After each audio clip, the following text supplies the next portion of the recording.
ببینید دوستای عزیز عروسک نوزاد چگونه درست میکنن و چه قسم تکمیلش میکنن و اینجا سرش جور کرده روان است. فقط فکر کمی واقعی است سرش چطور جورش میکنن و چقدر زحمت میکشه تا یک عروسک نوزاد جور کنه.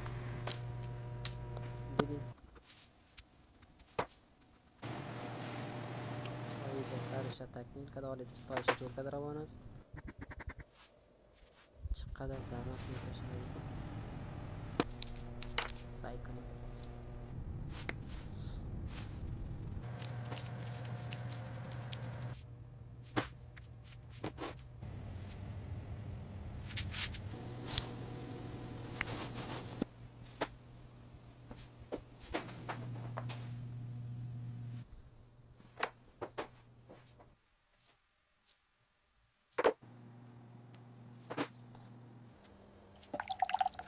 چی موادای اضافه میکنه بخدا.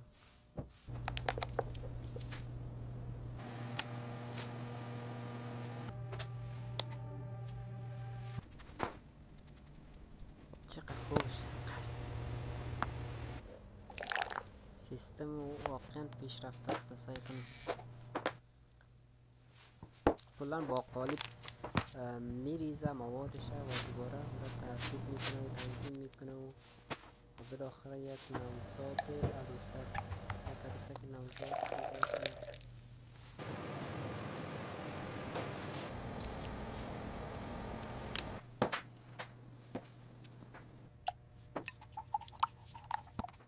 سعی کن اینقدر زحمت میکشه شاید همی قیمت باشه. سعی کن قالب پایش سعی کن قالب بدنش قالب سر و قالب دستاش سعی کن.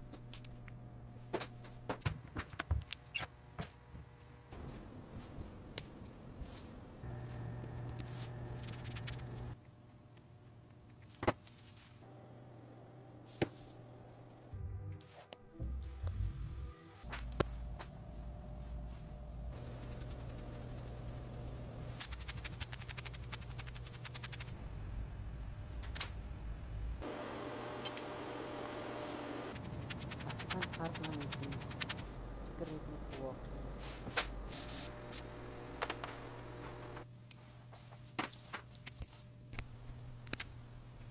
موهایش چیز کدر آن